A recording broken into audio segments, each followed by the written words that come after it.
Tuesday, November 6, 2018. We are at the Good Shepherd Sisters Convent on Poole Street in Biddeford. My name is Nicole Morin-Scribner. I'm a volunteer with the Biddeford Cultural and Heritage Center. Also in the room is Diane Sear, who is the Heritage Center's president. And today we have the honor of interviewing Sister Madeleine D'Anjou. So welcome, Sister. Thank you. And the first question I wanted to ask you is, did I pronounce your name correctly? Very well. You get an A+. All right, good. Names are important. Now, one of the things that I did notice when you filled out your biographical sketch is you put that your name was Madeleine, but then you put in between parentheses that your name is also Marcel. That's my middle name, Madeleine Marcel D'Anjou, and I didn't know if you wanted a legal name. Oh, okay. Okay, very good. I didn't know if one was your, this is my real name, but everybody calls me something else. No, everybody calls me Maddie. Okay, all right. Well, we feel an obligation to call you Sister Maddie. All right. Okay. Can you tell us, if you don't mind, when and where you were born? I was born in Rivière-Ouelle, Comté de Kamouraska, in the province of Quebec. Mm-hmm. And 1934. Uh-huh. Okay, so did your family come to Biddeford, or did No. you end up coming by yourself? No, I joined the Good Shepherd Sisters. I graduated from their own college at Lillet there as a teacher, and I joined their community in Quebec City. And to my surprise, after I pronounced my vows, they named me to the United States. I came here in exchange for an English-speaking sister who was named to Africa. Africa is one of the Canadian provinces, but the official language there is English. And of course, the Canadian sisters are lacking in that area. They don't speak a second language. And so if they came to get sisters from this province, and whenever they claimed one, the American province would say, give us one to teach French. Because at the time, our school, we had 1/2 day of French, 1/2 day of English. So I did not speak a word of English, except yes and no. But you have to understand the question to use your yes and your no. Mm-hmm. And so I was named here. And we were not allowed to speak English because we were here to preserve the language and the faith. And so I did not learn English. I was not speaking English. And as long as I was here, I never spoke English. In fact, I don't know how relevant it is, but it's kind of funny. I had a little kid that did not speak a word of French in my classroom. I taught only the French. I had 51 in one group, 50 in the afternoon. And he fell on the schoolyard, and I didn't know what the problem was. I came out, and he was crying, so I asked the children who spoke French, what's the problem with Fernand? And they said, ask him. And I said, I don't know how. And they said, to ask him, what is the problem? So I said that, what is the problem, Fernand? And one elderly sister heard me, so she wrote to Quebec that I should not be allowed to take vows because I was disobeying a fundamental requirement for being in this province. So when I got to Quebec, after 5 years, you take your vows.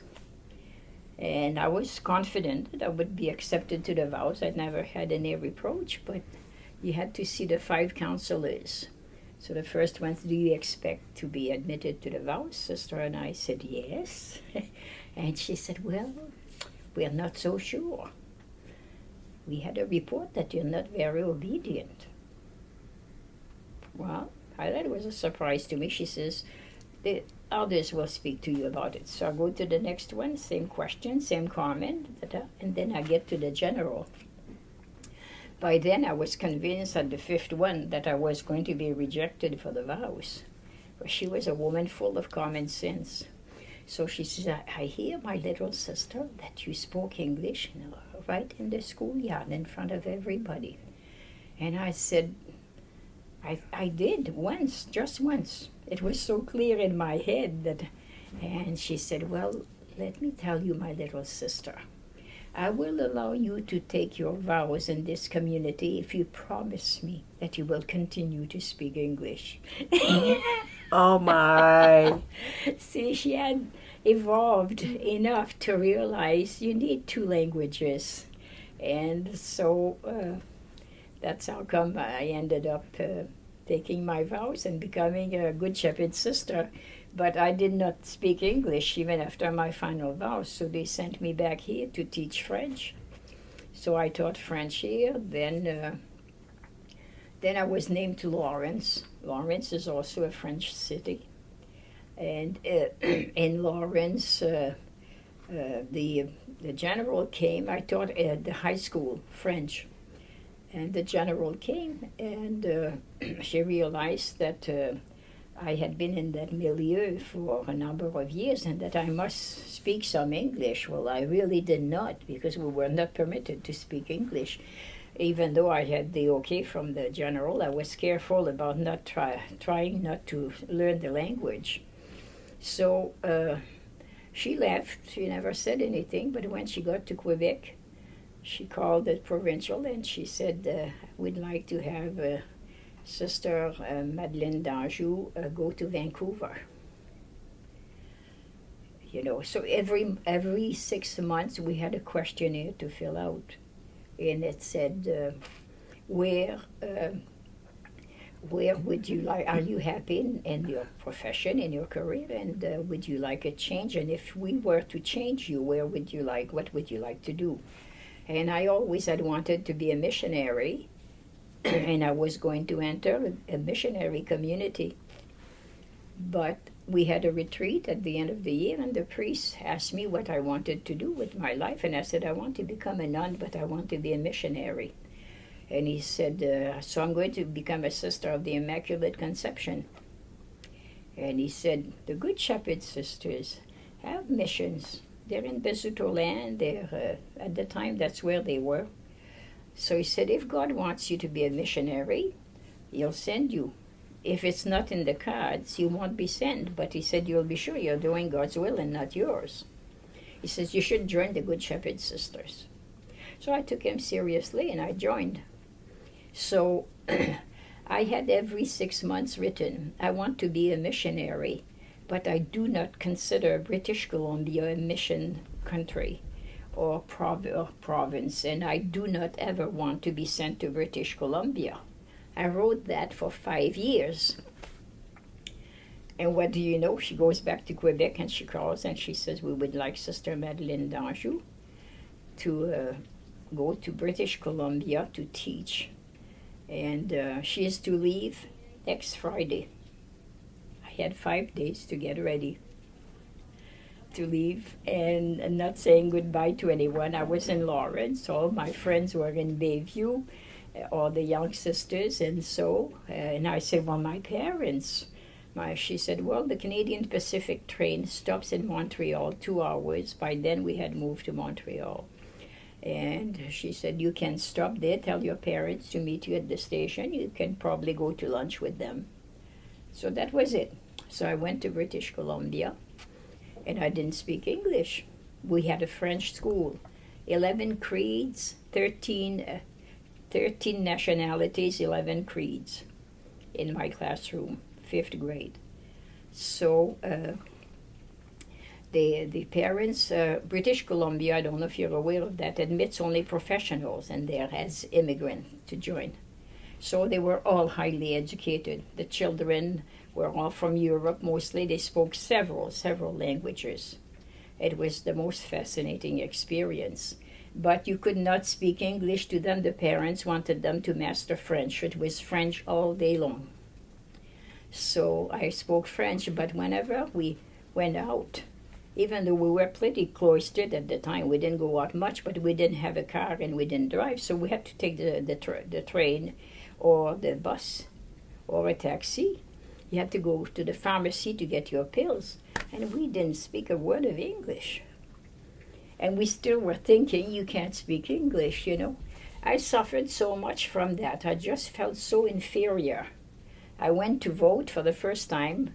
I entered, I was 16. I skipped a lot of grades in school. But so when I went to vote for the first time, I sat there and they kept calling, Sister Madeleine D'Anjou. And I was not moving. Madeleine D'Anjou. And I never heard D'Anjou in my life. I had no idea who they were talking about. They call you by name there when it's your turn to vote. So, is Madeleine D'Anjou in the room? So one of the sisters says, Maddie, I think it's you. So I decided to go see, and I saw my name. Well, I voted, but I was so humiliated that I couldn't even understand my name. So when they closed and brought me back to Quebec, I asked to come back to the United States and to go back to college to learn the second language. And that was a problem because the general at the time was anti-American. So she didn't want us to speak English. French was sacred. It is a beautiful language. It's my maternal tongue. I love it. But it doesn't mean we should cultivate ignorance, you know. So I told her that I would really like to learn a second language and I'd like to go back to college. I was still in my 20s, so she said, if you want to learn English, there is an English college here in Quebec, and you can go. So she made arrangements for me to go there, but when I got there, I realized the president was an ex-colonel from the Canadian Royal Army.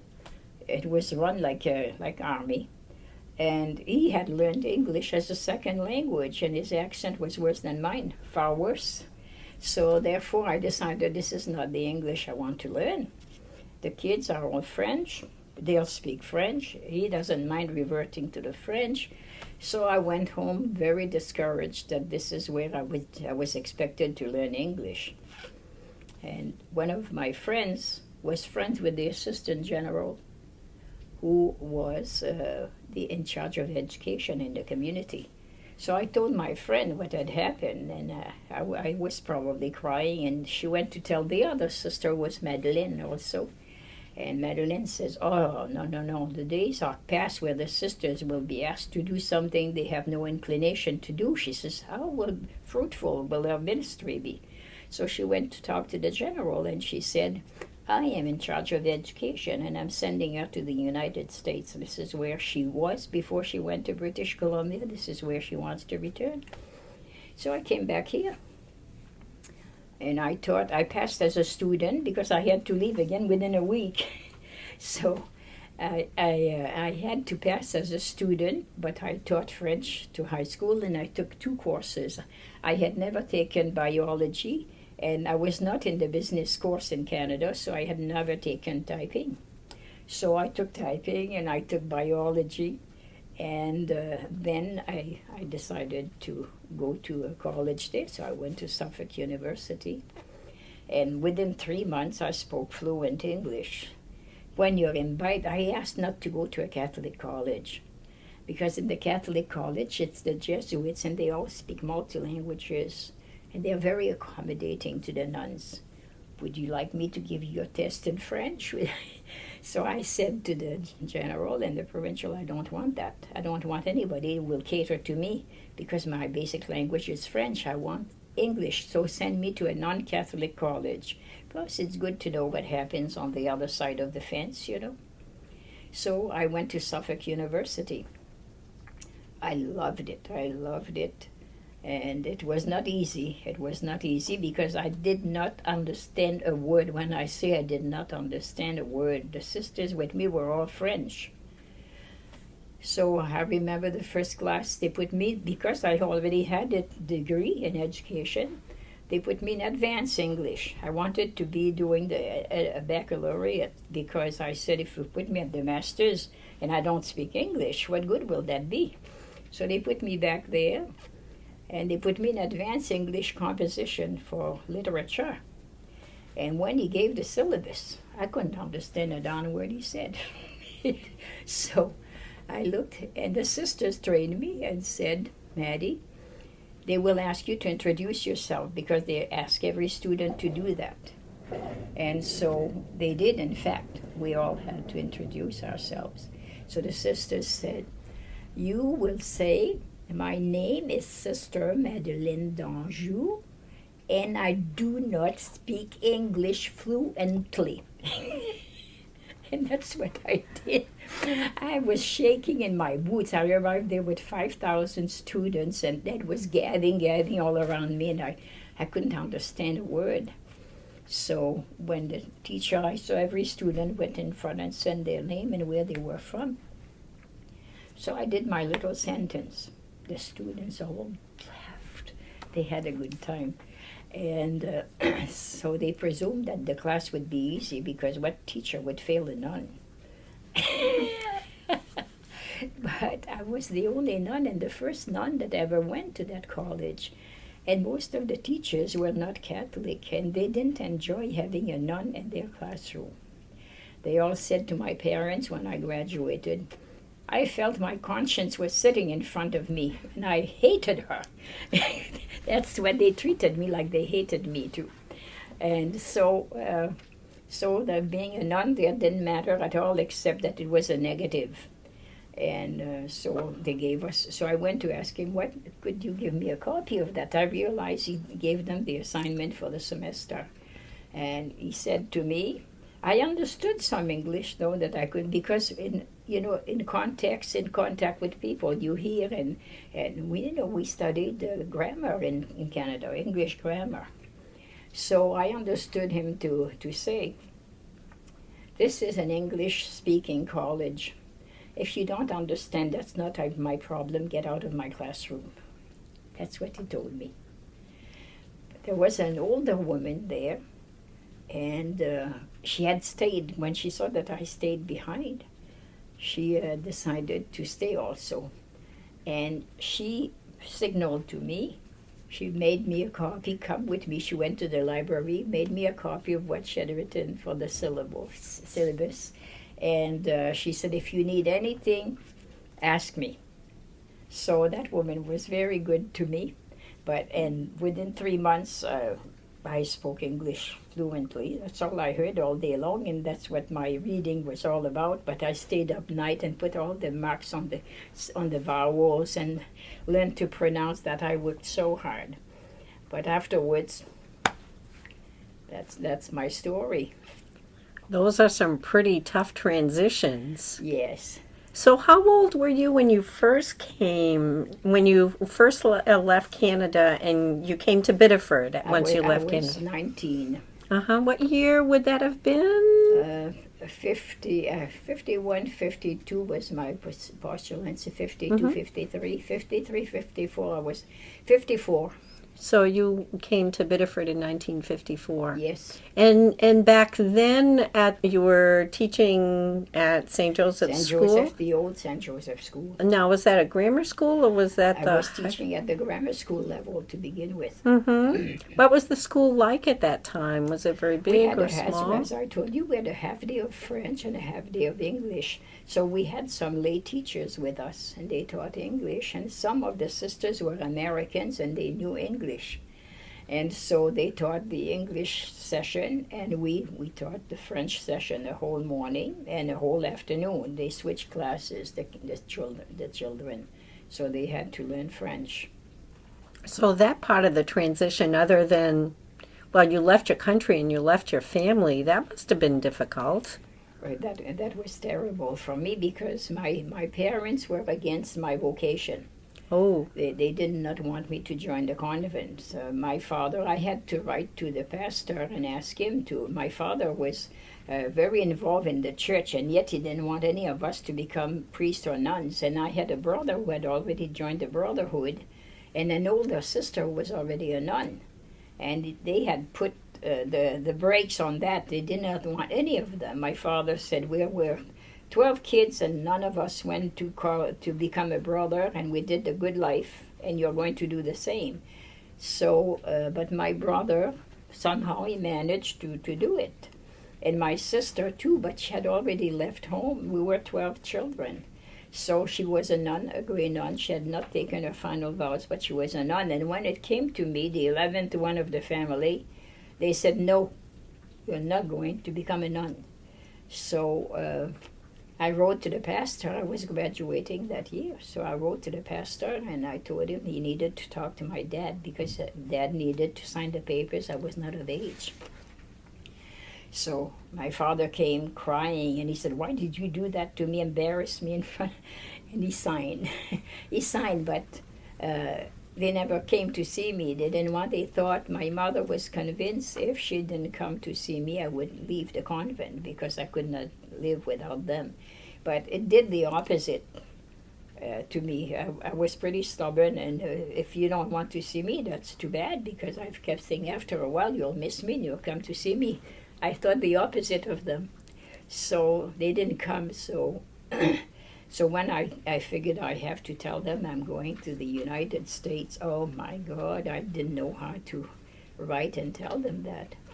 But I did, and they had not much choice. So they just met me at the station when I went to Vancouver, and that was it, you know. So they didn't come to see you over here? Oh, no. And we didn't go back for 5 years. We had to be 5 years here before we could go back to Canada. And I went for my final vows. That's when I was told that I might not make the grade, okay? But that was it. Yes, that was very difficult. But teaching was very rewarding, and the kids were nice and so respectful. In those days, you know, the kids didn't talk back to their parents, and they didn't much talk back to the nuns either. Even though I hear many stories of nuns slapping the kids, I think it was an era, because I never went to Catholic school really in my youth. We went to public school until college, but every time we had a wrong answer in our math, the teacher came with a little piece of wood from the tree and banged us on every knuckle until we bled. That was at the public school when you went to school? At the public school. So when I hear the nuns, I said it must have been an era. Because the parents could also discipline their children. And my father used this strap to when my brothers did something wrong. Not that he hit them hard, but I mean, he used the strap. They just had to see the strap, they behaved. He never touched the girls. But the boys, they were quite mischievous, and he would pull his strap, his belt really. They saw it, and that was the end of the rebellion. But in school, it was a very nice experience. Mm-hmm. Now, one of the things that gets my interest is, I know when I went away to college, I spoke to some other students who grew up in different communities where they were punished if they were caught speaking French.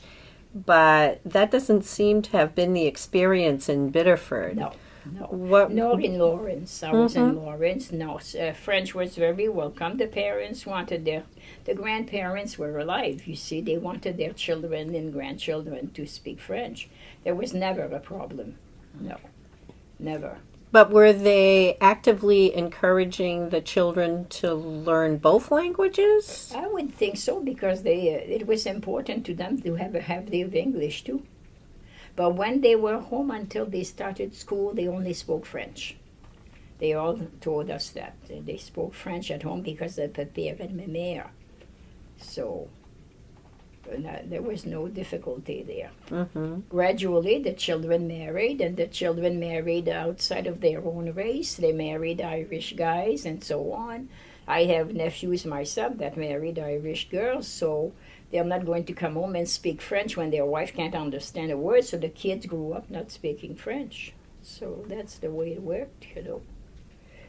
Did you see a lot of differences between, or how did the communities of Lawrence and Biddeford, how did those compare? It was very much the same, except that for me, I was teaching in high school, secondary school when I was in Lawrence. It's so the students were older, but I saw no difference. Those parents all went to church every day. We went to Mass, the whole group of parishioners was there. That was every day. At night they went for the rosary in French. And they had the Maris priest in Lawrence, and we had the diocesan priest here. So the difference was they were led by a religious community, the Marists. And here they had the diocesan priests, and they were well respected and loved by the parishioners. And they were good to all of us. I didn't have a problem, but Lawrence was the same mentality. It was just like moving from here to Saku. Didn't have a problem. Now, when you were in Biddeford the first time, there's more than one parish. You were mostly At St. Joseph. Yeah, That's the only parish we had. There was a big separation between St. Joseph and St. Mary's that was Irish, and even St. Joseph and St. Andre's, because St. Andre's, the presentation of Mary, that was their turf, and the Good Shepherd Sisters, that was their turf. And so you didn't move from one to the other. All these groups spoke the language, but they didn't intermix. And the high school girls were certainly discouraged from courting or being courted by Irish boys. I'll take you off. I probably tell you all kinds of things you do not need to know. Who's to determine what we need to know and what we don't need to know? Okay. It's your story, and we're interested. There was something you were saying about the different orders of sisters connected with the different parishes. Now, I've seen sometimes in a book I read that there was a different order of sisters that taught here for a while, or the Good Shepherd sisters taught at Joseph? There's sisters at St. Joseph Academy, and then, Mary Joseph Academy, and did the Good Shepherd sisters ever teach at St. Andre's School? Never?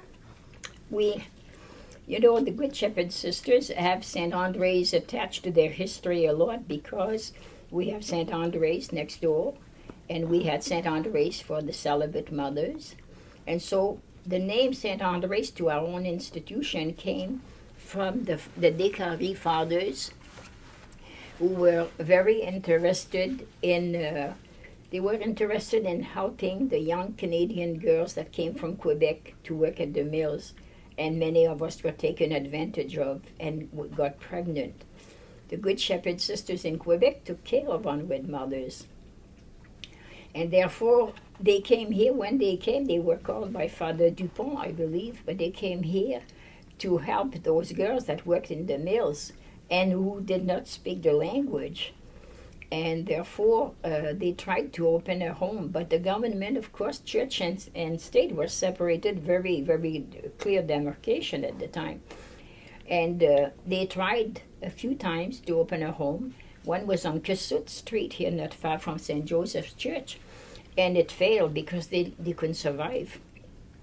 So the two fathers, Decari, one of them is causes in Rome for beatification, for sainthood, really. And they wanted to help us, even though they were located in St. Joseph Parish, and we were in St. Andre's Parish, and we were in St. Joseph Parish. So in effect, it's one of the Father Decari who purchased this land that you see for all this to even this, but was part of it, was a huge farm.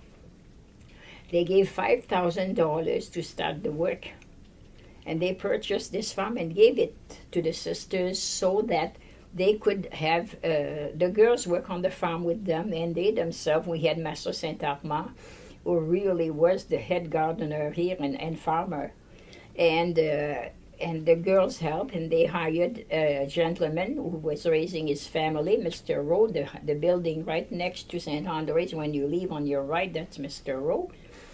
And he was the farmer, really, hired by the sisters. Was not paid a whole big salary because there was no money, but the house came with it, and he was given free rent. And he had all the produce from our land and the fruits and so on. We had a lot of fruit trees. And so we kind of supported the family in exchange for his services. Later on, before I came to this St. Andre's as a CEO, the community compensated him for those years. They gave him a big donation of money to help for his older days, because they felt They had not been able to pay him fairly a fair wage when he was younger. They didn't have money themselves. But that's how it was started, that in order of the Descaries Fathers Parish, they were from St. Andre, so the home here was called St. Andre Home. And when we moved to the group home and transferred this to a home for elderly, the name stayed. So they kept the names St. Andre's because of Father Descaries, in memory of him. That's a story I'd never heard before, and I'd never heard that. So did I understand correctly that you were saying part of the reasoning or the roots, so to speak, of the St. Andre's home for unwed mothers was initiated to help the girls that were taken advantage of in the mills? Yes. The girls did not speak the language, and they didn't understand, and they often were raped, and sometimes they got into relationships that they shouldn't have because they didn't understand too much, and many of them got pregnant, and he was preoccupied with this. So was Father Dupont, who invited the sisters here, because he knew some of his parishioners got pregnant, and he had no one to help them. They could abort the baby or whatever. So he had tried. Ian is the one who called the Quebec community and asked if they would have sisters to send who would speak French and help preserve the faith. That's where this tenet comes from. Preserve the faith and the language, so that the girls would not join Protestant churches or speak English and forget their roots. So he had tried, and he got the sisters here, but once they were here, their efforts at establishing a home failed because of lack of subsidies from the government, and they begged people would give them fruits or veggies and so on, but they couldn't take care of the girls. So then they decided to go into education also. Well, that's okay. It was understood from the start because you had to educate the girls in French. My understanding is that at the very beginning, the only language the sisters taught in the school was French. But by the time I came around, we had a half day of French and a half day of English. Now, do you know, because St. Andre's was a French parish as well? Oh, yes. But it was the presentation of Mary. It was their area. They had been invited to staff that school. But they were not taking care of unwed mothers. That's not in their charism. So they're strictly an educational institution. And so when they started St. Andre's, they didn't ask the Good Shepherd sisters to teach at St. Andre's? Do you know why they went out? Do you know where that order of sisters is from, the presentation? The presentation of Mary originally from France. Okay. Yes. And they were here in the States before us. That's my understanding, but I wouldn't, it's hearsay on my part. But Sister Viola's sister is a presentation of Mary's sister, and she might know more about it than I do. Because that's interesting when you think about, two French parishes in the same community, and yet it doesn't seem like there wasn't a lot of interchange. There was none at all. None at all. They had their school and we had our school. And the girls from St. Joseph's School and vice versa were all interested in their school being top dogs, So the St. Andre's was the same, and so were the teachers. They established a competitive spirit, Very competitive. So there was a lot of competition between the two. And I hear from when we merged the parishes, I heard from parishioners that they would never go to St. Joseph's Church because I questioned why. Because they always thought they were superior to us. We were from St. Andre's, and they always acted superior. They snubbed us. So, but likewise, St. Mary's next to St. Joseph. I mean, they're next door. You can go to that church, and you couldn't attend the school there, but they never had a high school. That's my understanding. One of my friends was at St. Mary's, She went to school there, and then she had to go to public school after, because the parents would not put them with the French.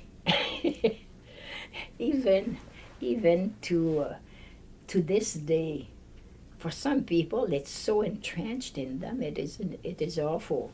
So one day we had lost for Bishop, what was his name, Malone, and he was named to Buffalo, New York. And then we waited a period of 2 years, I think, before Rome appointed a new bishop.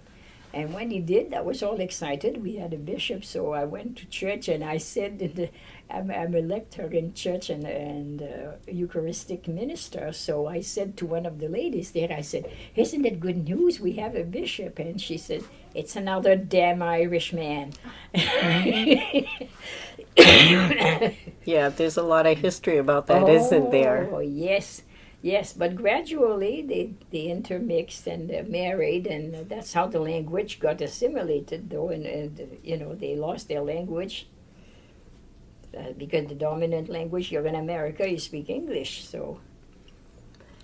Now, were you here when going from, being that competitive from with it, did you experience any discrimination for being French as someone in Biddeford?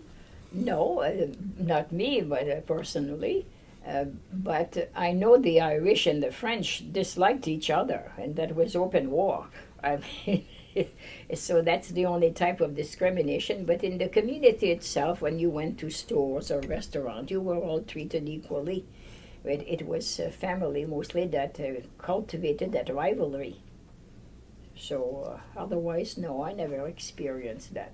But you must realize, too, that we didn't leave our convent much in those days. So I had never stepped foot in a convent of the Presentation of Mary. And neither had they.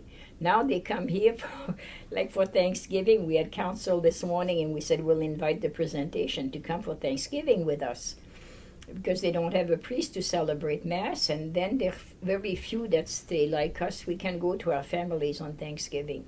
It's the only day, otherwise we stay home because the elderly would be alone.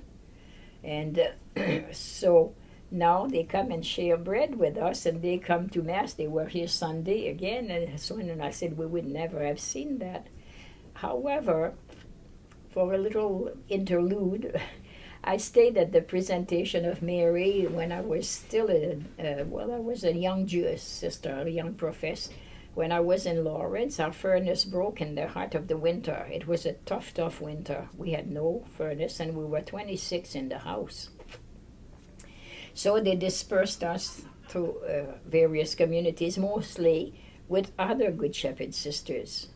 But when it came to the youngest ones, they didn't have any more beds in the Good Shepherd Sisters convent around, and I was sent to the Presentation of Mary. They treated me very well. I was there with another young sister, and I was telling the sisters that this week the provincial got up every morning to prepare breakfast for us, because we traveled back to school with the prison warden, because we didn't own a car at the time. And we always had benefactors that drove us here and there, but we could not ask someone every day to bring you to school and bring you back. So the prison warden must have been a Catholic. I never knew him before, but every morning at 6 o'clock he picked us up from the convent of the Presentation in another city and dropped us at our convent where we would teach, but we couldn't go to the convent. There was no heat. So we went to school then. So I experienced the Presentation of Mary, the big difference between the two communities. It was so striking, but I prefer my community, but that's normal, huh? Like you prefer your family. And I said they were from France. They're French. In establishment, the language is sacred for them to this day, because they go to France. When they enter the community, they have to go spend some time in France. And they had those traditions, like prayer was after Mass. They had Thanksgiving after communion all together. I mean, you couldn't have, it's like you were married and you don't have a moment alone with your husband. That's the way it felt to me. We never could have a personal relationship with God because the superior prayed and prayed and recited litanies and prayers, and we were there for 15, 20 minutes listening to those prayers, and you couldn't leave on Saturday and Sunday. I didn't go to school, so I was with them all day. And then at night, I was telling the sisters, the cook, she worked so hard, it was incredible. She was the head gardener. She had to make preserves, she had to cook, she had to do the laundry. She was alone to do all the dishes, and we were great when it was at their provincial house. We were numerous, tables after tables. I don't remember counting them, but we still had that little bowl that she had to fill for every one of the participants at night, a little bowl of water next to us, and the little towels that she had to wash every day and iron. And if you messed up your fingers, you washed them because it's the French custom. So that was in the 60s when I was there. They still had that custom. Oh, and I was so happy we didn't do that in my community. we had discovered the paper napkins a long time ago. Now, you've seen a lot of changes in your own community. Yes. When you joined the sisters, did you take on a religious name? Yes, Marie-François. Marie-François? And it's not in honor of St. Francis of Assisi, it's François de Sales, the bishop. And François de Sales because I have a hot temper and he had a hot temper. And I thought it'd be a fitting name for me and a nice patron to have to help me control my temper. Did you get to choose your religious name? Yeah, we submitted 3 names and they picked one of them. So I chose my name, yes, and that was my first choice. So everybody thought it should be Françoise, but it was Marie-François. So that was my name. Now, when did it change so that you no longer had religious names and you got to take your birth name? I would say it was in the 60s at the chapter. But don't quote me on this, I'm not sure, but I know in the 60s we changed habit too. And in effect, when I went to Vancouver, I had to go right away, even though it was the summer, because I was to make the dress. I am a good seamstress, so I was to dress up the sisters. And they had never seen the garb because they were at the other end of the country. And so they sent me, during the summer months before school started, they had to be dressed like the rest of us. And I was sent there early so that I could dress them up. And so we had the change of the headgear. And at the time it was more round, and then afterwards we had this, and then afterwards we just had a little band and a veil. So it changed gradually. Now, especially not keeping the religious name, that must have been a big change. Do you know what precipitated that? I think it's the Vatican Council. The change of habit and the change in anything was ordered by the Vatican Council. For every religious order, not really only us. And the reason for that is that going back to our history, the Council ordered us to go back to our history, to our roots, so that we would know, because they felt some were moving away from the reason they were founded. And so when we went back, all the communities, we realized the great preoccupation of the founders was to be dressed like the woman, the housewife of their times. So, it was cold, so the housewife had their little bonnet, and they had a long dress, and they had many petticoats and large sleeves and so on to try to warm up. And so what happened is the world evolved, and the housewives changed habit because they had heat in their house all of a sudden. They didn't need it. But the nuns failed to change because the priests were holding them back, you see. The priests had determined how many buttons we had, how many pins in our veil. It was awful. Don't quote me to say it was awful, but I thought it was. Because you could have 6 pins. I don't remember how many pins we had. 1 here and 2 here and 2 here. I guess 6. Anyway, so it was all predetermined. And it's like the sisters had such respect for the bishops and the priests that they would never think of changing. But when they read that today people are scandalized when they see some nuns wearing earrings, when I went to the Midwest to study, well, once I went there for a sabbatical, 6 months sabbatical, and then the other 6 months I spent in Montreal. Well, I was shocked myself coming from here. We had changed habit, but we still had our veil and so on. And we arrived there. Another sister came with me. And when we arrived, they said the nun will pick you up at the airport. We're down and we're looking. There is no nun in sight. So looking everywhere, and all of a sudden there was this woman. She had a burgundy suit, burgundy lipstick, burgundy nail polish, earrings. And I said to Teresa, I don't think it's a nun, but I think she's probably all right, because she's looking everywhere like she's trying to find someone. We both had our veil on our heads. I didn't wear a religious garb at the time, because that's a small detail, but in 1973, the community ordered those of us who were in social work to shed the religious habit, because the girls were identified as non-married for being seen with nuns in full habits. So if you met a nun fully clad in black and a young girl pregnant with her, they would say, oh, this is an unmarried girl. She's not. So the community at the chapter decided that it was a total lack of charity for us to go around and be seen with our girls that were accompanied everywhere, and to have them reveal their identity by the way we were dressed. So on November 21st, 1973, we were ordered on that date to change to secular clothes. I always wore secular clothes ever since, even though I'm retired now. So what was I saying to you about the habit? How you felt about, how did it feel to change that habit? To change the habit. So that's the council, Vatican Council, that ordered us to do that. And when we found out that our foundresses were very, very preoccupied, and that counts our own too, of looking like the women, the housewives of their days. They decided they should go back to looking like the housewives of their days. And that's when I arrived in Indiana. That's when the Detroit, I was in Ann Arbor at the time.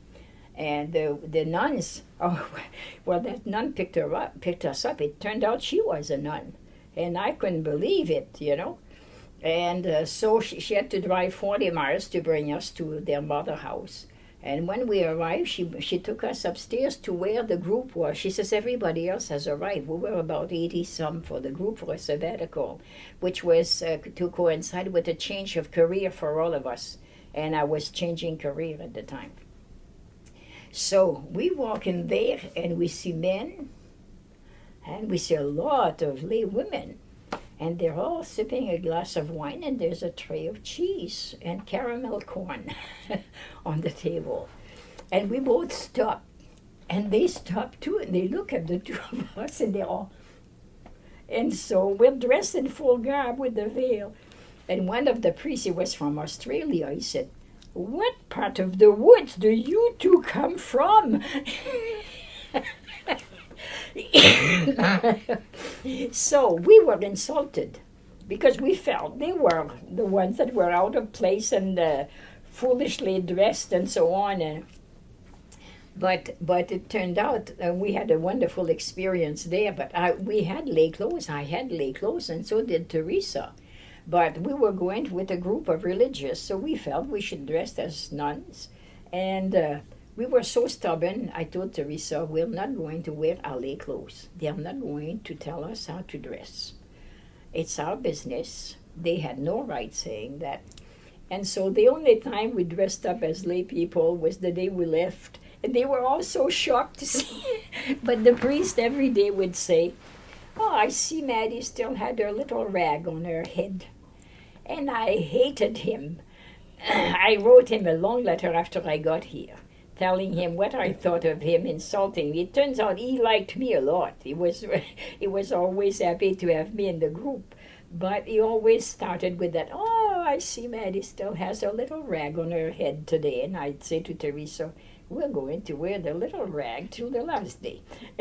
And so we did. But that's when I learned, and one of them said their foundress too had the same concern, to look like the women of the day. And so they had earrings, and they had lipstick, and they had necklaces. And in our community, we didn't evolve that much.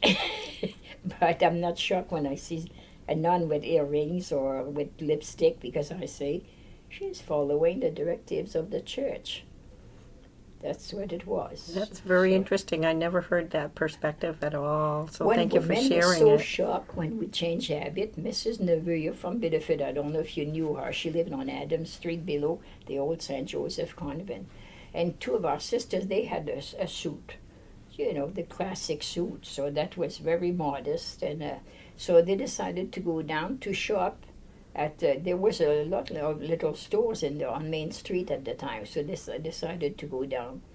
And Mrs. Neveu every morning swept her sidewalk to her house. And when she saw the nuns showing their legs like this, she chased them with her broom. They were running like crazy. She wanted to beat them up. That's colorful for the days, you know. Wow. The way people reacted to us changing our habit, they were worse than us. Us, it was because we were uncomfortable with lay clothes all of a sudden. You know, the styles had changed since we joined the convent, and we were not used to be dressed like that, and it was hard.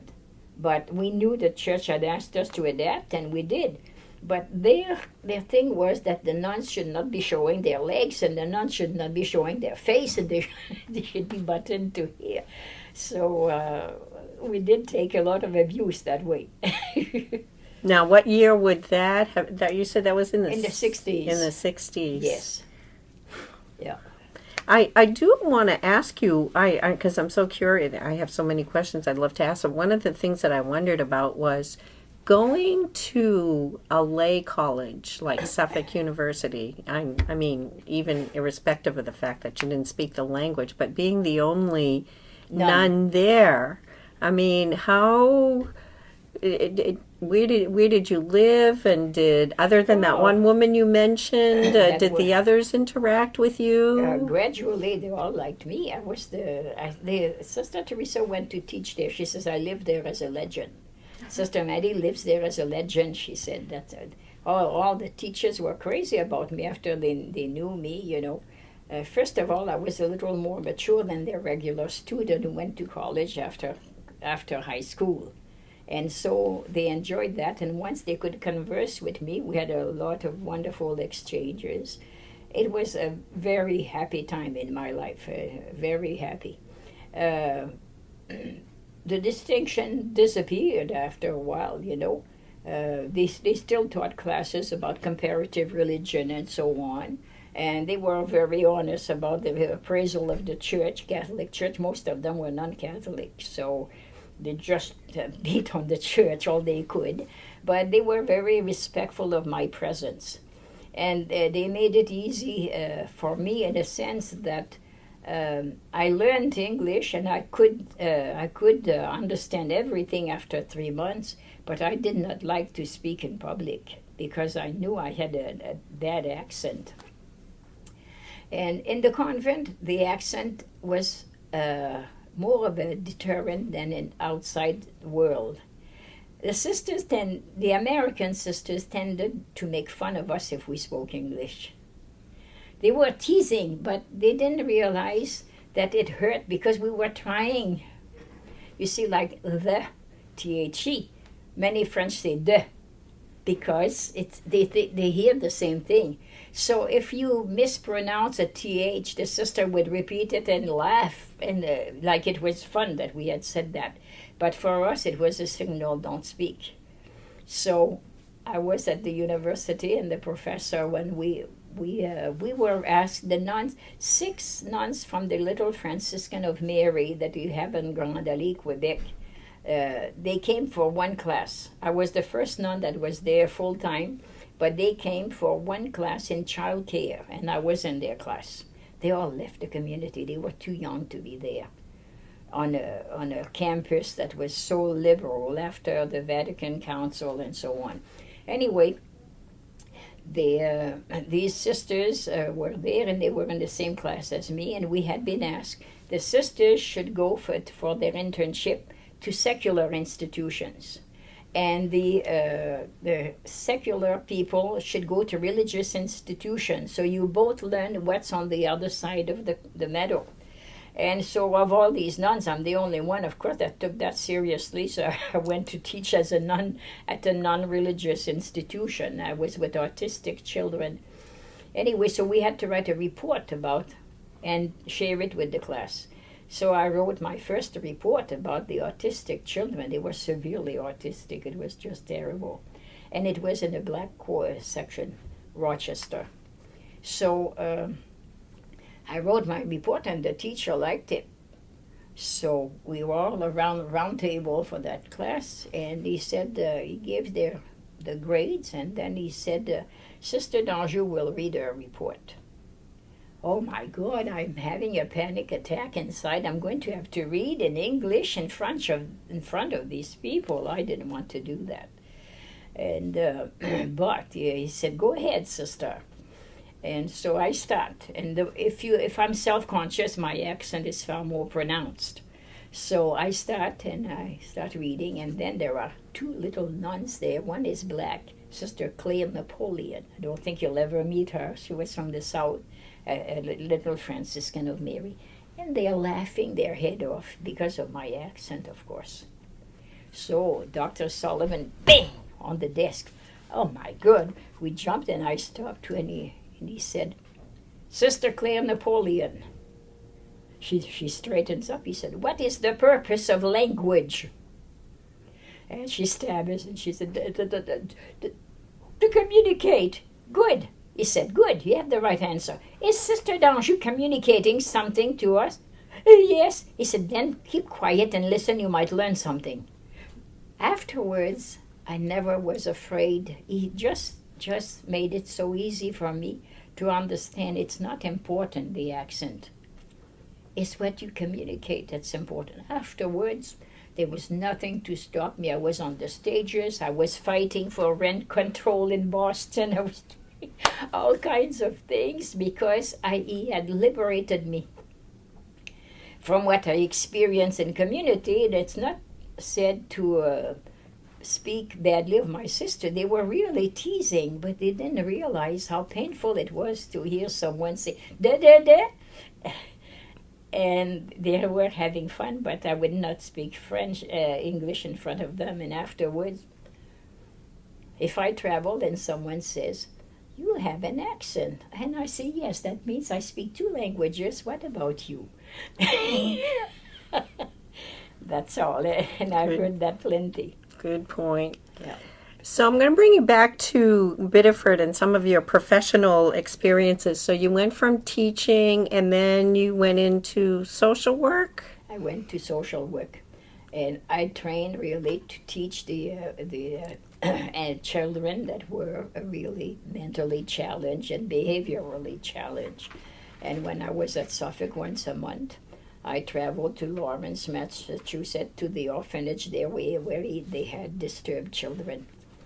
And I had a psychiatrist there and some social workers, and we had tea sessions where we interacted with the children and so on. They were teaching us how to interact with these youngsters. And once I was about to graduate, I got a call Holy Thursday. I got a call from Sister Teresa Boutot. I guess you're not interviewing her. She was deploring that because she's a Biddeford girl. Oh, we've had a conversation about it where we may be coming back. Well, yes, her and some Claire, others. I said, Therese would have liked that. And she is 95, but she's all with the program. Mm-hmm. And she has a lot to say. She spent her life here. Yeah, I talked to Sister Claire about that. So anyway, she calls me. She was director of education at the time for the community. And she says, Maddie, sister so-and-so has never been next to her parents since she entered the community. She was still a junior. She said, if you don't mind, she'd like to have the job we prepared you for. She said, and we will send you. I had always also written that I didn't want to work with adolescents. I prefer little kids. And there were little kids, disturbed childhood. But she said, sister, we'd like to go there. And I said, sister, fear she hasn't seen her parents. I said, every trip she goes to Lawrence. I haven't seen my parents since I entered. How fair is that? She said, well, sister, I'm asking you to consider it. I said, yes, Holy Thursday. She said, tomorrow give me an answer. I said, where will I go? She said, you'd go to Biddeford to the unwed mothers and take care of them. I said, oh, I never want to take care of adolescent, or even less pregnant adolescent. So she said, well, I'm not pressuring you. You give me your answer tomorrow. Of course, tomorrow is Good Friday. A nun, Good Friday, died on the cross for you, and you can't say yes. And I said, I'm so mad at you, Lord, you have no idea. How could you ask me that? So then the next day I called her and I said, sister, what kind of answer do you expect from me on Good Friday? Of course I will do it, but I said, I still feel it's unfair because she can see her parents every time there is a trip. She goes there all the time. And she said, well, thank you so much. And so that's how I came to Biddeford. I came to work with a population that I was not at all prepared to work with. I was afraid of the sick, especially I was afraid, oh my God, what if someone delivers on my time, and which happened a couple of times. And then you had to teach them, you had to write a program and teach them. Well, at the time we were still at St. Andre's here with the unwed mothers, so the trends had changed, and I had studied in school, and because there was a lot of homes for unwed mothers in Boston, the Salvation Army had homes there, and we had visited a lot of them, and they were just changing and being more open and moving the girls into society where it would be more realistic. They would look for jobs, live a normal life, and it's a normal thing to be pregnant, except that you're out of wedlock, but so they were changing gradually. So when they sent me here, and the home was half empty. We had 29 beds in that big house, and maybe there was 15, 12 girls at any time. So I decided, not only me, I kept reporting that to the community, and they were there. So we decided to go and visit around the nations. We went everywhere where there were homes for unwed mothers, and we saw they all had changed and they were in smaller settings. We decided to do the same. So we then started, I spent a year there, and then the first 4 months of the following year, in 72, 73 I was there, 73 first part, and December we moved. So we were researching what to do and trying to find a home. So surprisingly, these good Catholic people around here did not want pregnant girls next to them. What if my grandchildren see that? Well, they come from the same place, your grandchildren. Oh, no, they did not want to have them see pregnant girls. I said, well, if they're the oldest, their mother is likely to get pregnant again, they will see a pregnant girl. But that wouldn't fit. So many homes we selected, we could not buy there because they were so against it. They signed petitions and so on. So Sister Terry Govan, the provincial, her mother had a home on Prospect Street. It was at the end of the street by the ball field, and she was looking to sell it for 7 bedrooms. So it was ideal for us, and so we bought it. And on December 23rd of 1973, I moved the girls there.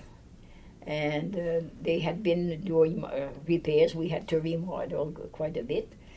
And every day I went, and the men were just taking their stupid time, They were dragging. I would arrive there. They were eating donuts, sitting on the floor, drinking coffee. No supervisor. So I said to the community, I'm going to move there. So on December 23rd, there was no beds. The men were not too happy, the workers, to see us come. I said, we're going to move a mattress And the girls will go home for Christmas holiday. And if there are some that stay there, they'll be with me, and that's it. So on the 23rd, we went to sleep there. 23rd of December, 1973. And we only had a mattress, and we were three, myself and two of the girls. One was from Caribou, Maine, so she couldn't go back home. And the other one was a little one from New Hampshire. And we, the three of us, slept on the mattress sideways. And the neighbors, one of the neighbors brought us our first meal. And it made me think of Mother Foundress, because that's how the community started too. So she brought us chop suey, and we had a good meal. And at 1 o'clock that night on the 24th, my girl, the one from Caribou, delivered her baby. She started labor. We were the three of us sideways on this mattress, and so I had to take her to the hospital, and she delivered within an hour. So that was pretty close to Christmas, huh? It was quite an experience. Wow. And how did it progress from there in terms of the growth of that program? After we were there, I tell you, the men started moving. They didn't want me in their way, supervising every day and saying, this needs to be done, this has to be completed by tonight. And so they were out of there very fast. And the home was always full. We had girls all the time, and I was there for 11 years. And I had 3 employees, and we shared the shifts, and we wrote a program, and we taught them to take care of themselves and to take care of a child, and they had to cook. And on Sunday morning, I sat with them at the table. We prepared menus for the week, and when the girls had mastered those recipes, that they all had to master 6 recipes. And so when they had mastered their 6 recipes, we'd invite the parents to come for a meal with them. And so they liked that. The parents were all surprised at how their girl had prepared this meal and set the table properly, was able to serve in the right fashion, like a hotel person. So they were so impressed, and it was good to build up the self-confidence of the girls. Oh, I enjoyed my years. You see, I really did what I wanted to do, but God chose, and He has a better taste than me, and He knows better, and I enjoyed every single thing I've done in my life. Wow. So in terms of going back to St. Andre's home, were most of the girls that were there from the general Biddeford area, or from? They were from all over the state and from New Hampshire as well. And sometimes I had a girl from St. Louis, Missouri at one time. I remembered that. I had girls from New York who came to study at the college at the time, St. Francis College. And they came there to hide, mostly. And when we were at St. Andre's, of course, they couldn't see anyone.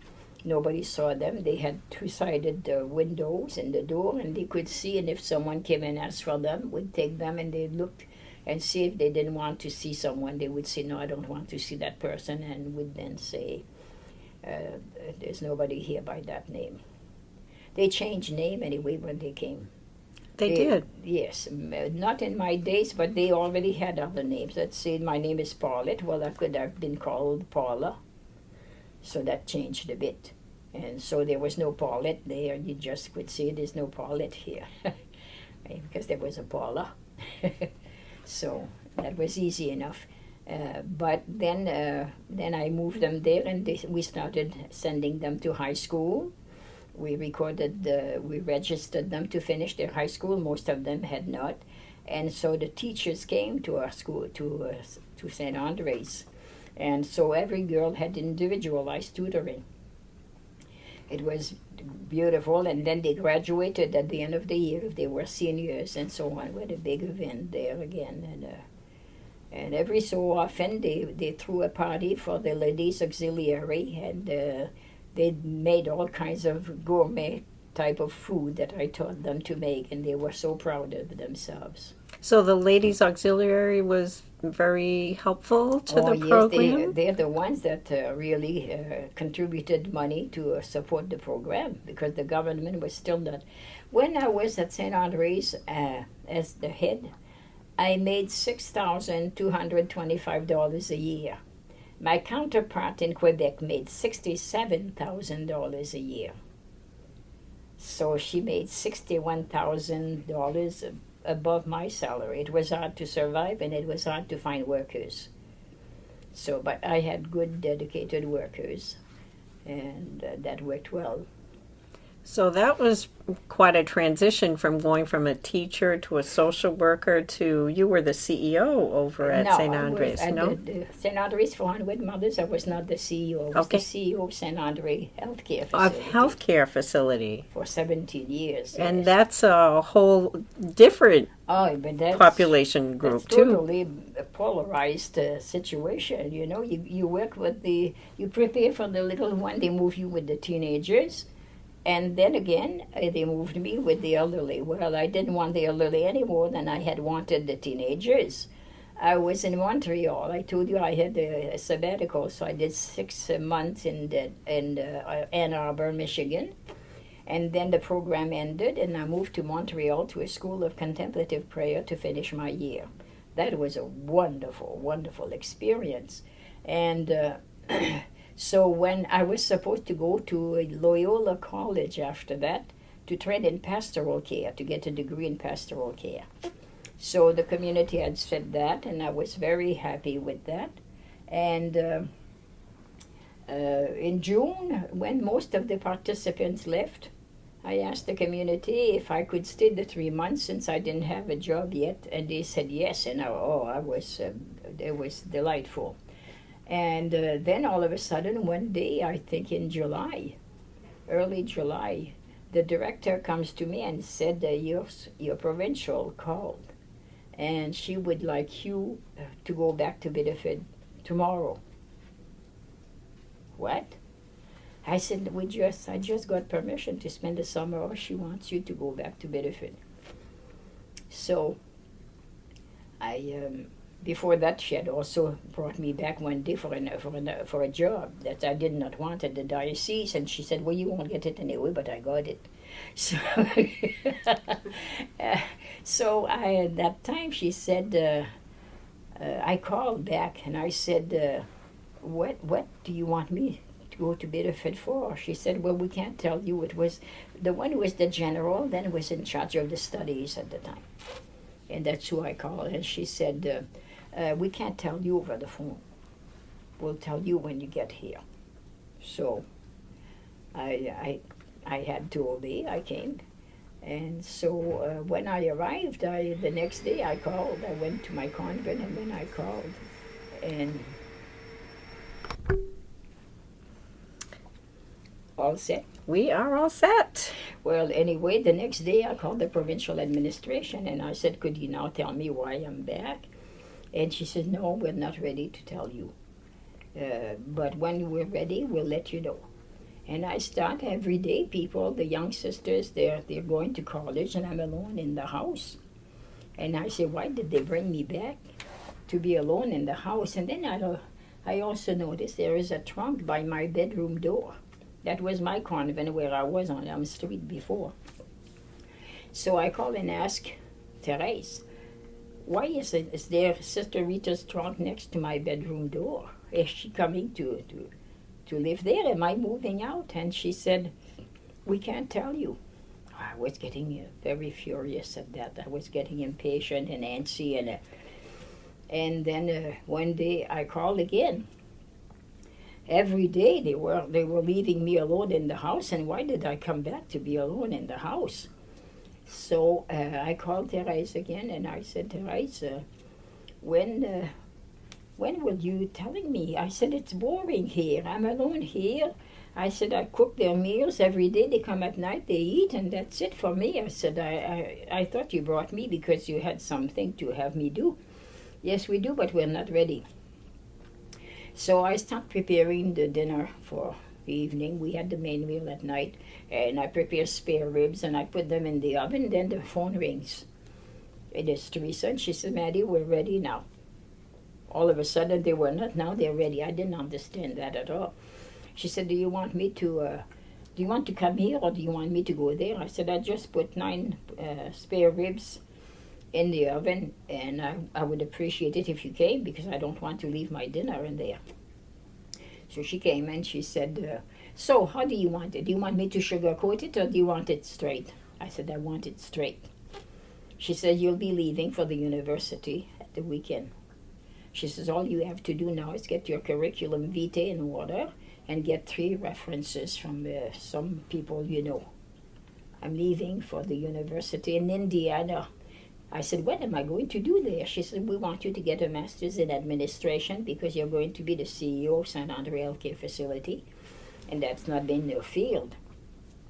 So you're going back to college. Oh, I cried.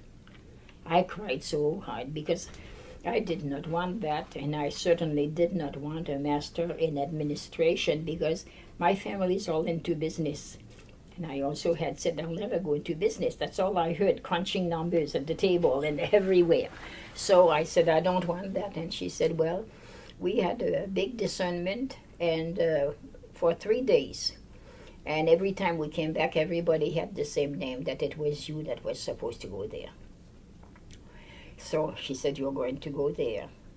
And I said, why didn't you prepare me? Why didn't you? She said, because we knew you were going to say no. So therefore, you are named to go there, and all the arrangements have been made, and you're going to the university in Indiana to get a master's degree in business administration.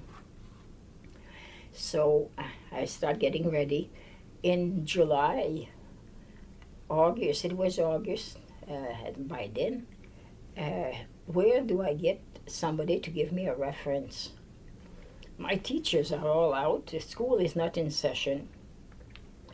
That the people that would give me a reference that would be valuable, and I didn't know where to go. So finally, I decided when I was at St. Andre's, I had inspectors that came. So I will try to reach someone if they're still there, and see if they would give me a reference.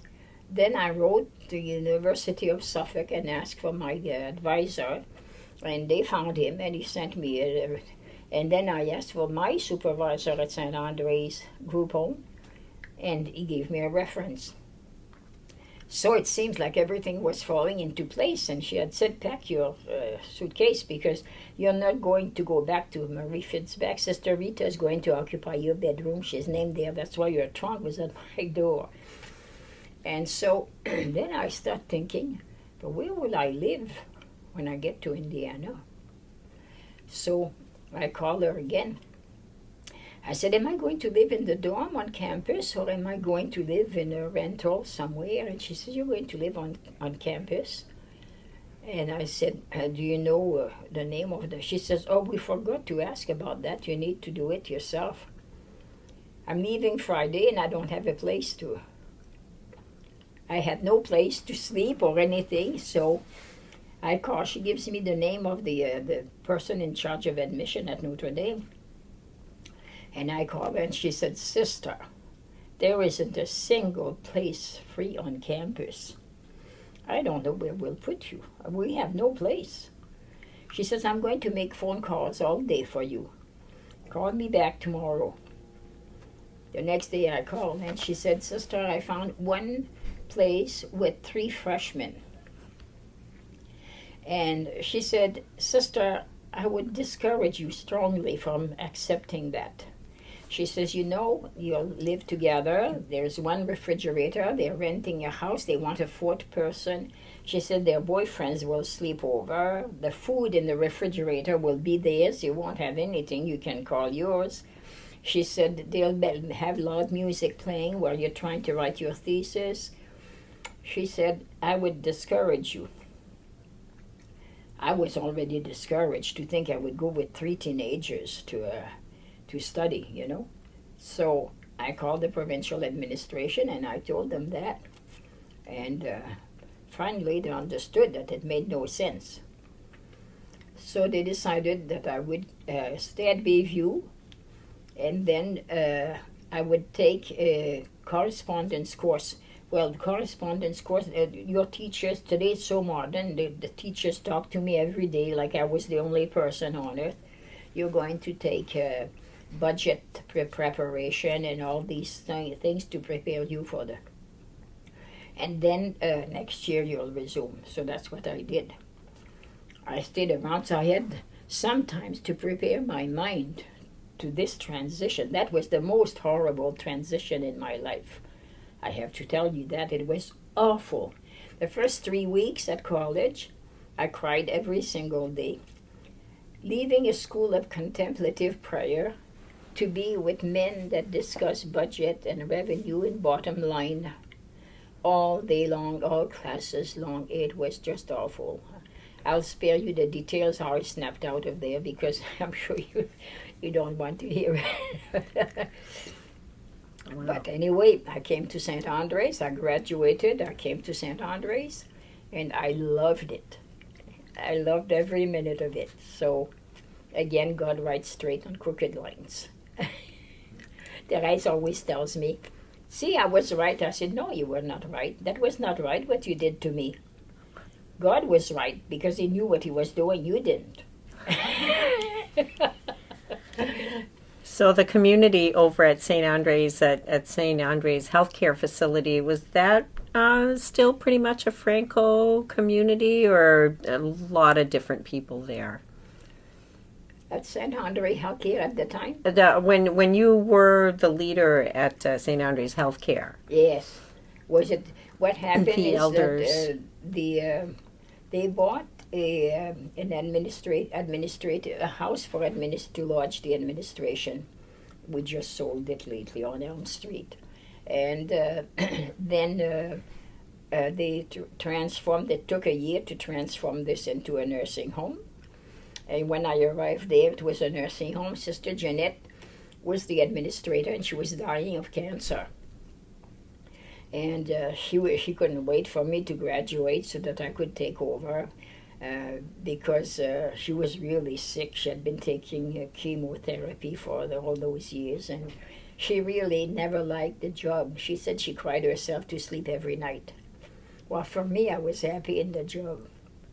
See, it's a big difference if you're happy doing what you like. I didn't know I would be happy, but God owed me. He brought me by such detours. He had to be kind to me.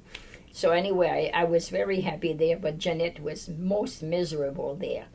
And she was dying, so I'm sure it didn't help. And she knew she was going to die. So she was very happy. So when I arrived, she gave me 3 days, going here and there, showing me, well, this is in the file, this is in the file, this is it. And that's it, Maddie, you're in charge, goodbye. So that's how it happened. There was no more sisters there. There was me and my secretary and my medical record person. That's all. That's all the nuns that were there with me. Now, what is it about the job that you found rewarding over there?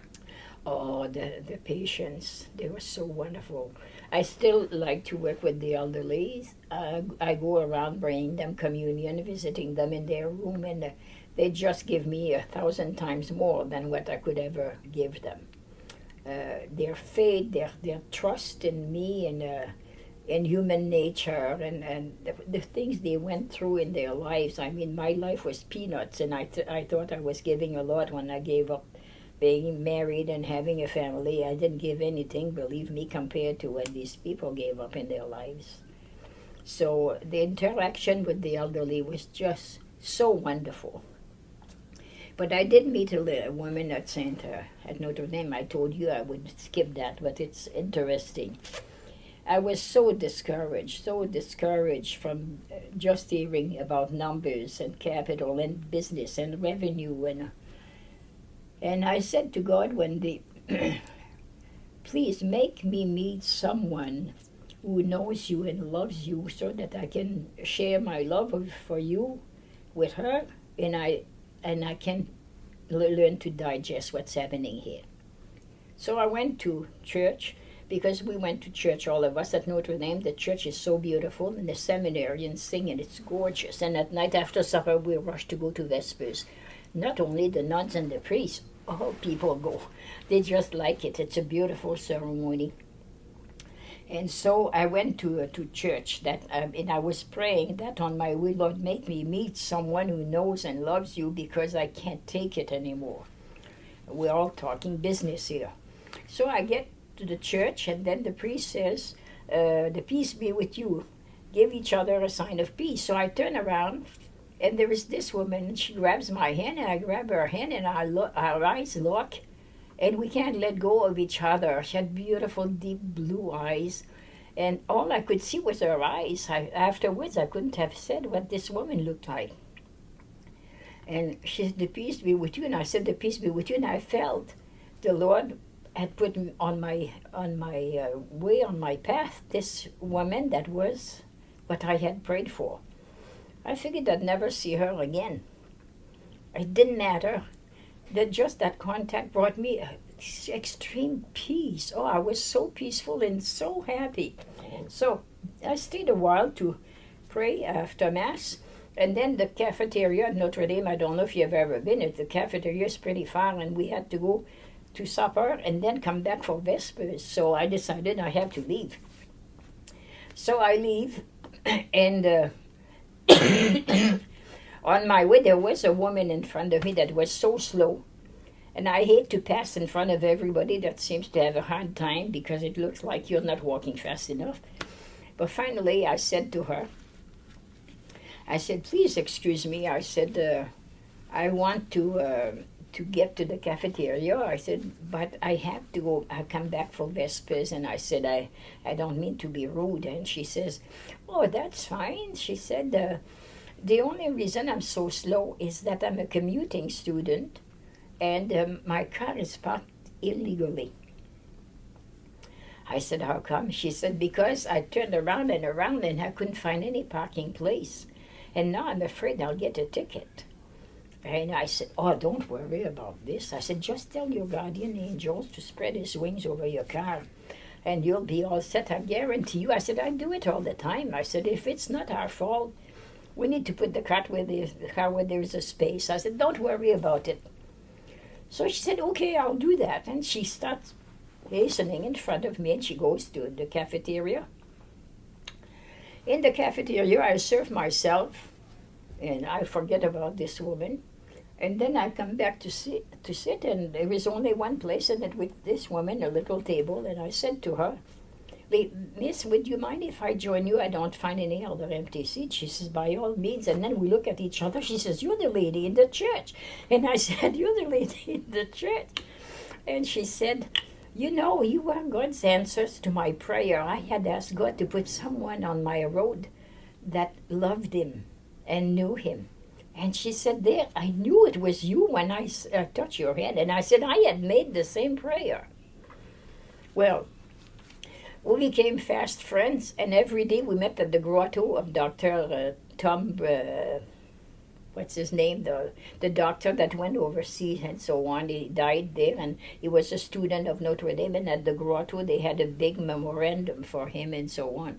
And we met there, and we shared spiritually. My life became a pleasure as a student in business. I did not mind. I lived for that moment where we would go and so on. And one night she said to me, she was a mystic and she had mystical experiences, and she was a Protestant. She said to me, you know, I could look into your future. I can tell the future if you would give me something that belongs to you. So I said, well, take my watch. So she takes my watch, and I had told her that I was a school teacher, which I was. And she was silent, and then she said, you know, it's funny, you told me you were a school teacher, but I keep seeing you all in a big building with elderly people. And she said, you're going from bed to bed, and you're talking to them, she said. So I told her, that's where I'm going. I haven't gone yet. She said, oh, you'll be very happy there. And that's what happened. So that had changed my life. So God put a nice person on my way, and we stayed close until I finished my degrees there, and then we never got in touch with each other. So you've seen a lot of changes in your life. Yes. What's your perception of what's one of the biggest changes, especially in Biddeford? In Biddeford, I think religion is one of the most prevalent change. I think besides the elderly, I don't see young people in church. I think the language has lost its attraction, even though it's more popular than ever to speak a second language. I don't think it has it resonate with the young people to learn the need to learn a second language. That's what I would say were the most important. The lack of faith. I don't know what happened. That the faith went down the drain, and the disaffection for their culture, their roots. They should all want to be learning French, I think. Just as I wanted to learn English, because you speak two languages, you're two people. I think that's the major changes, I should say. When you think of Biddeford, how would you describe the community of Biddeford to others?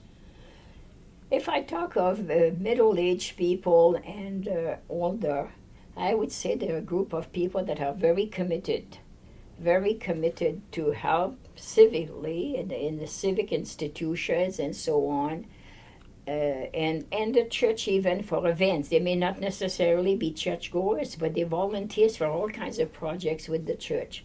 When it comes to younger people, it's a totally different story. They can. There is a group of youngsters that's very religious. There's a group that meets here every Friday and so on. They're on campus at the university, and they have a deep faith and commitment to their faith.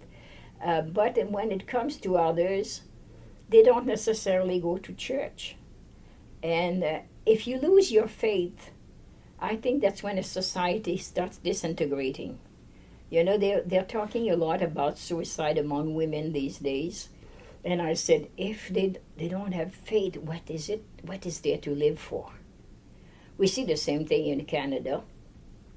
But I see that in the young people, if there's no tomorrow, and what is there to look for?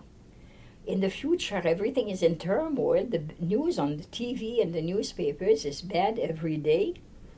And of course, since I mentioned suicide among women, I want to mention also one detail I haven't heard yet. But how many medication do they prescribe today that it says on TV, if you get suicidal, please call your doctor? They give medication that lead people to want to commit suicide. They don't mention this when they say they're exploring the reason why there's so much, and especially to a woman who gave birth and has postpartum depression, and you give her one of those pills.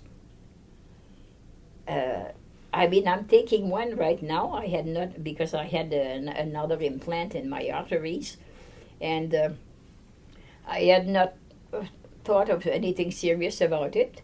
And then last week I had to renew the prescription, and I read, and it says, this is a very serious medication. The side effects could be fatal. And if you feel depressed, call your doctor. If you feel that you are suicidal.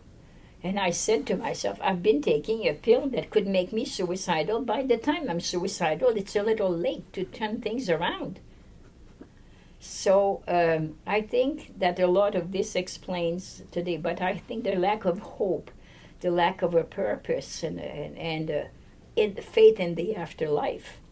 Of course, I'm a nun. You'd expect me to say that, but I do believe in the afterlife. That's why I became a nun. You know, so I do think that has a lot to do with it. I have a nephew and a niece. I went to the funeral of my sister. My sister, the nun, passed away in July, and my nephew brought me to the cemetery and so on. And I was telling him how impressed they lost their daughter to brain cancer last year, 18 years old, a brilliant girl. It's very sad, but They said they seem to function. Anyway, he said, you know that Aunt Patricia and I, we don't go to church. But I was telling him, I said, I'm impressed that you go visit your Aunt Lise so often, because Lise is 95 years old and she's in her home. And she's all with the program, but she's so broken up. She broke every bone in her body. And he goes faithfully, and they call her, and he goes every 3 weeks to Saint George de Beauce to visit her. And I said to him, I said, I'm impressed that you devote so much time to your Aunt Elise, I said. And he said, you know that Aunt Patricia and I, we don't go to church. But we look for people that might need us, that might need our love and our help. And he said, my Aunt Lise is one of those, she's alone. And he says, we do that. We look around, and if someone needs help, we're there. Today, that's the type of religion they have. It's not necessarily going to church, but it's a commitment to the other. They're not all focused on themselves. So for us, it's a big change to see that.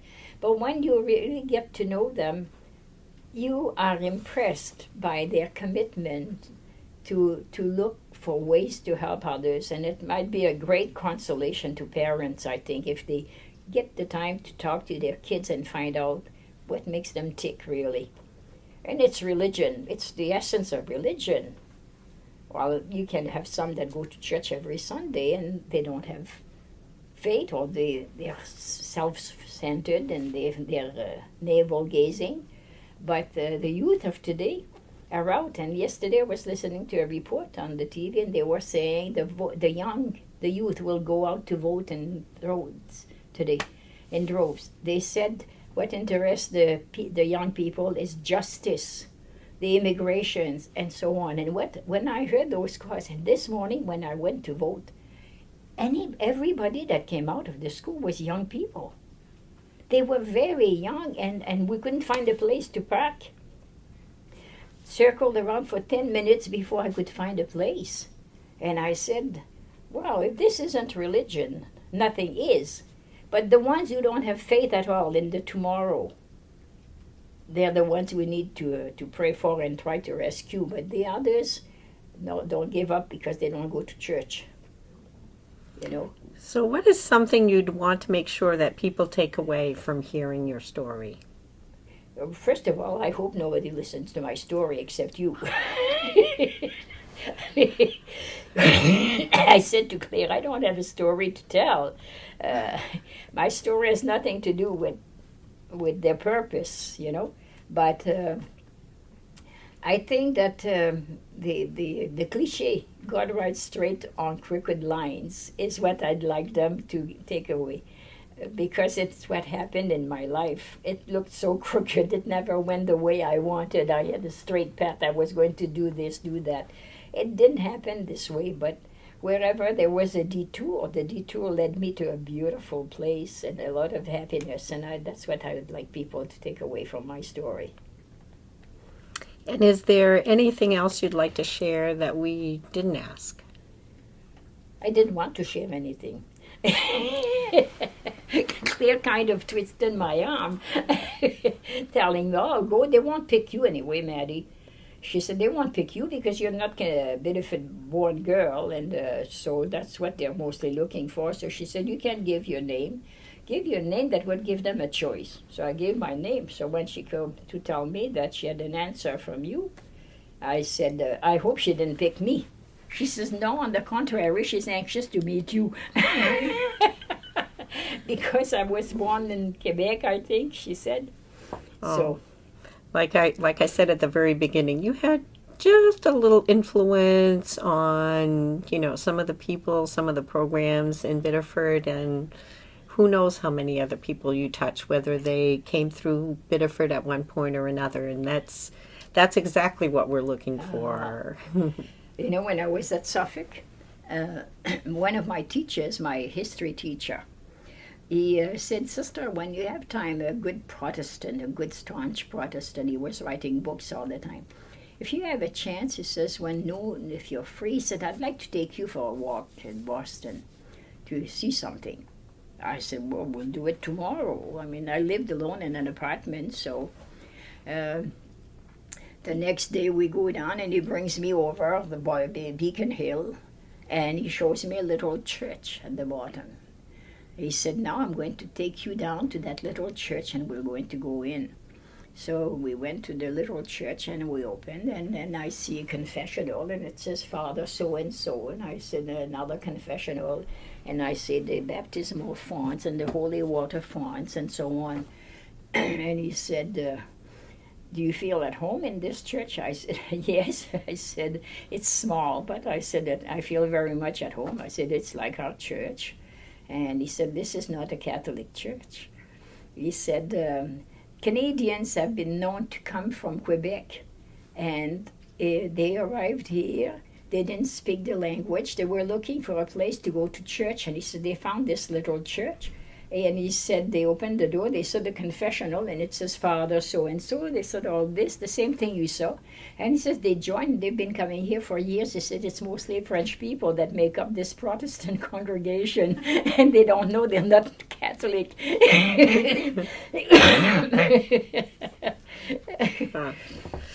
Okay, well, thank you so much You're for your very time. welcome.